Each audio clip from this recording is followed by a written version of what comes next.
problem is not always the late reply.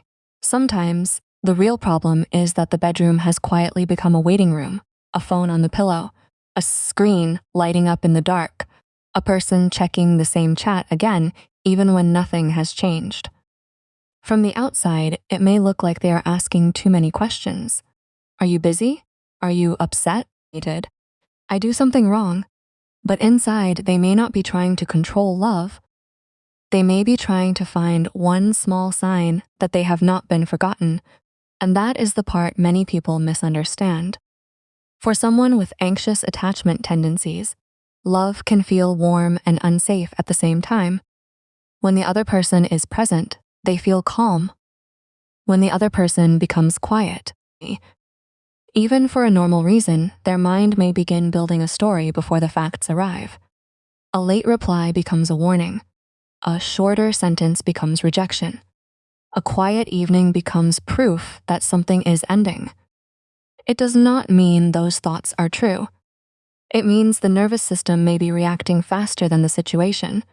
And when that happens, the room around them matters more than most people realize. Because anxiety does not only stay inside the mind, it often spreads into the space. The bed becomes a place for waiting. The desk becomes a place for checking messages. The sofa becomes a place for replaying conversations. This is why healing does not always have to begin with a dramatic life change. Sometimes, it begins with one small object moved to a different place. Imagine this person coming home after a long day. Their body is tired, but their mind is still searching. They drop their bag near the door, take out the phone, and check the chat again. No new message. Their chest tightens. Their fingers move before they think. They open the chat, close it, then open it again. They start typing something emotional, delete it, then type something colder than they actually mean. In that moment, they do not need shame. They need a pause. So the first spatial anchor is simple. The doorway becomes a reset point. Before entering the room fully, they place one hand on the doorframe and take 3 slow breaths, not to erase the anxiety, not to pretend everything is fine, just to remind the body that this is a transition. Outside was the world. Inside is a place to return to themselves. Then comes the phone. For many anxious hearts, the phone is not just a device, it becomes an emotional alarm. Every vibration feels like hope. Every silence feels like punishment. That is why the second spatial change is important. The phone should not live on the bed. The bed is where the body should learn rest, not emotional surveillance. A small tray near the door can become a boundary. A shelf across the room can become a boundary. A charging spot outside the bedroom can become a boundary. Not a punishment, not a rule made from fear. A boundary made from care. At night, this person places the phone away from the bed for 20 minutes before sleep. Only 20 minutes. The goal is not perfection. The goal is to create one small pocket of time where love is not measured by a screen. During those 20 minutes, the room needs to speak a different language. Soft light instead of harsh ceiling light, a blanket with a comforting texture, a familiar scent, like tea, clean fabric, or a gentle candle if it is safe. A low sound in the background, rain, a fan, or quiet instrumental music. These details do not magically fix old wounds, but they can help the body feel less attacked by silence. Because when a room is cold, cluttered, bright, and full of emotional triggers, the mind has fewer places to land. A person who already feels abandoned by a message should not also feel abandoned by their own room. That is why the third spatial anchor is a small safety corner. It does not need to look beautiful online. It can be one chair, one cushion, one lamp, and one notebook. This is the place they go before sending the message they might regret. They sit down, place both feet on the floor, and touch something real. The fabric of the chair, the edge of the notebook, the warmth of a mug in their hands. Then they write 3 short lines. What happened? What did the mind imagine? What does the body need right now? For example, he replied later than usual. My mind imagined he is losing interest. My body needs reassurance and rest. This separation matters because the event is not always the same as the story. The event may be, no reply for 2 hours. The story may be, I am not important. The need may be, I want clarity. When these three things stay tangled, a person may accuse, test, withdraw, or send a message from fear.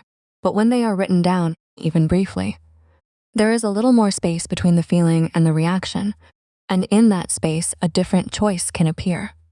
Instead of sending, you never care about me, they may send today, I felt a little anxious when I did not hear from you. No pressure to reply immediately, but a short update helps me feel more grounded. Of course, not every relationship is emotionally safe. If someone repeatedly ignores, mocks, manipulates, threatens, or uses silence as punishment, the issue is not just anxious attachment. In that case, support from trusted people or qualified professionals may be important. But in many ordinary relationships, the painful cycle is more subtle. One person becomes quiet, the other becomes afraid. The afraid person pushes for reassurance. The quiet person feels overwhelmed and pulls away. Then the fear becomes stronger, and the home can either repeat that cycle or interrupt it. A cluttered nightstand full of old receipts, cables, and a glowing phone can keep the mind alert. A bed used for working, scrolling, arguing, and waiting can stop feeling like a place of rest. So this person begins gently, not by cleaning the whole house, but by choosing one surface, the nightstand. They remove old cups, random papers, and extra devices. They leave only 3 things: a lamp, a glass of water, and one calming object: a stone, a book, a small photo, or a folded note that says, pause before reacting. The room is not trying to become perfect. It is trying to become supportive. After placing the phone on the charging tray, they dim the lamp. After dimming the lamp, they write 3 lines in the notebook. After writing 3 lines, they take 5 slow breaths before deciding whether to send a message. This is not a cure. It is a practice, and practice is often where emotional safety begins. Over time, the first wave of fear may still come, but it may not take over the whole night. They may still miss someone, but they do not have to abandon themselves while waiting. They may still want reassurance, but they can ask for it with more clarity and less panic. A room cannot love someone back. A lamp cannot replace honest communication.